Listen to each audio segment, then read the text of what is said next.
Hey guys, I'm meteorologist Chris Tomer, and this is the On the Snow Before You Go forecast. Really looking at a seesaw type of jet stream, big ridge in the west, and a potential big trough for the east. So we'll look at all that, but first off, here is my odds of best snow spider chart. So where you see the purple going higher on the web, that indicates higher probabilities for the best snow or new snow over the next 5 to 7 days. And so that includes parts of the Northeast, but not all of the Northeast. And it does include the Pacific Northwest late in the period, BC, Banff, and the northern tier of the Rockies late in the period. So you can see those areas go higher late in the period, including, but not earlier, Jackson Hole, Sun Valley, Schweitzer, Big Sky, Whitefish, Sunshine Village, Revelstoke, and Whistler. It's going to take some time before the ridge breaks down. It's very early. It's very dry early in the period. So I'll go through all those details in a sec. But here's my sort of bullet points for this. We do have a robust ridge of high pressure dominating the Pacific Northwest. It's been an incredibly dry stretch of like 12, 13, 14 days, something like that, which is one of the driest stretches I think they've seen in parts of Seattle for this time of the year, if that tells you anything. And it does. It's all part of the seesaw jet. You see this a lot in the atmosphere where there's a give and a push-pull type of effect in the atmosphere. And then there's a possibility of a northeast storm system. This has sort of been in and out of the data, but it's been hinting. I mean, things are just sort of sitting there ready for this. The potential's there, but the intensity and the track remains in question.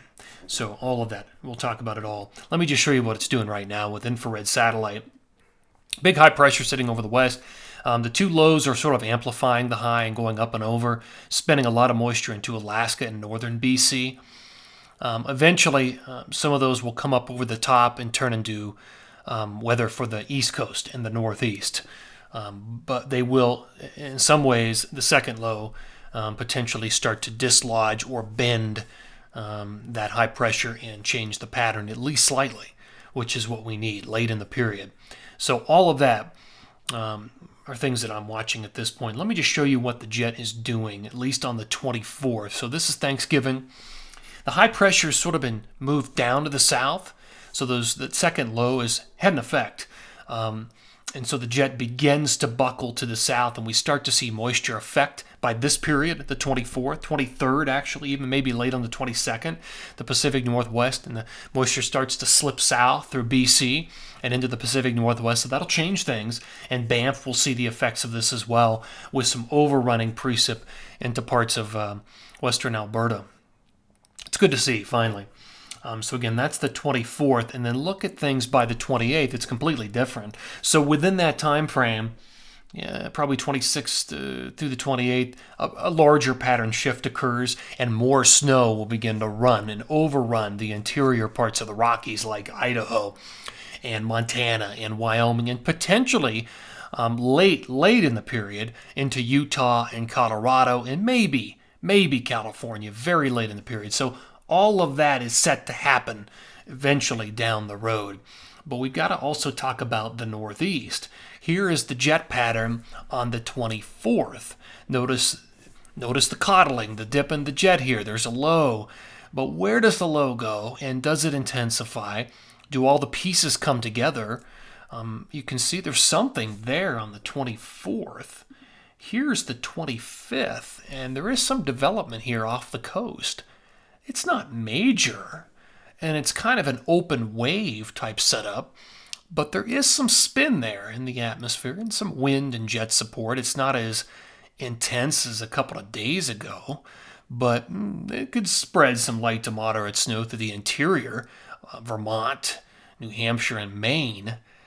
Again, the intensity and track are still in question. I mean, that's the bottom line, but that's the 25th as far as the forecast goes. So let's just show you what I'm thinking as far as snow totals for the Northeast. This is the 21st through the 27th, and these numbers, I've cut them all down from my forecast of yesterday and even the day before when I was going sort of moderate to heavy, but now I'm sort of light to moderate on my numbers. Of course, these will be in flux. If the intensity and the track optimize, then the numbers go up. And if it doesn't, then they're going to stay like this.